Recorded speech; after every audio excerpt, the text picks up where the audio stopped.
Hey everybody, this is Brian Helmick from Between the Licks, here to give you another free guitar lesson. And today I'm going to talk about using different color chords to kind of replace or to add to standard strumming progression that you might have between like a C, D, or A, and just adding a little more color to that just by adding an extra note to chords. And the chords I'm going to really talk about are sustained chords, and there's two different types. There's sustained second, sustained fourth. And in the second you add a 9, because a second is the same as a 9 basically, and a fourth which is the same as the 11th. So sustained 4 chords and sustained second chords. Let's start with the sustained second.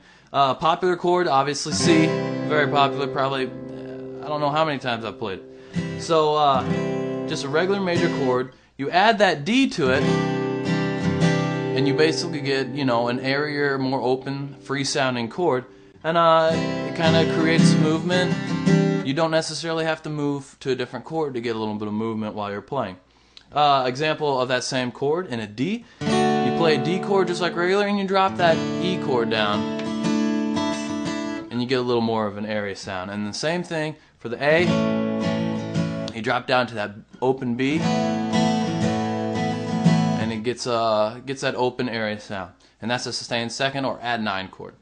Sustained 4, add 11 are very similar in how they're made, but instead of going down from the major third, you're going to go up to the fourth.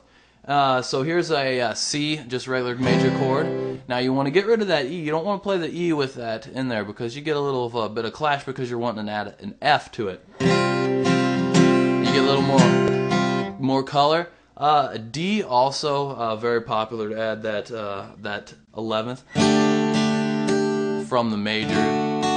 Has an F sharp, D, adds that G, and then A, instead of that C sharp, you're going to move it up to a D, and it's pretty self-explanatory how to move these shapes. You're just taking away from the major third, and you're putting in either the second or the fourth, and it gets a nice airy open sound to it, and it creates movement between, you know, the same chord.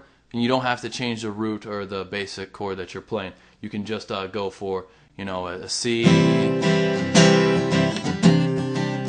that 9, go to the D, and then 11, A, down to the sustained, up to the 11th, back to the major, and you can kind of move around with that, and it creates a little bit of movement, a little bit of color within your chord progression without you having to actually change the chord progression.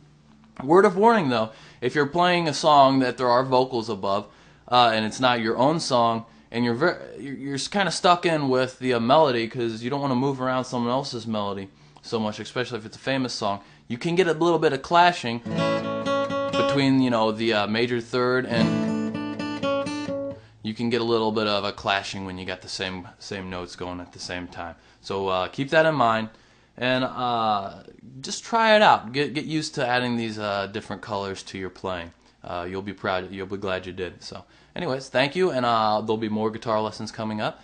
Just head over to the site. You can get the full tabs for this, and more to come, I'm sure. So, thank you, and you have a good day.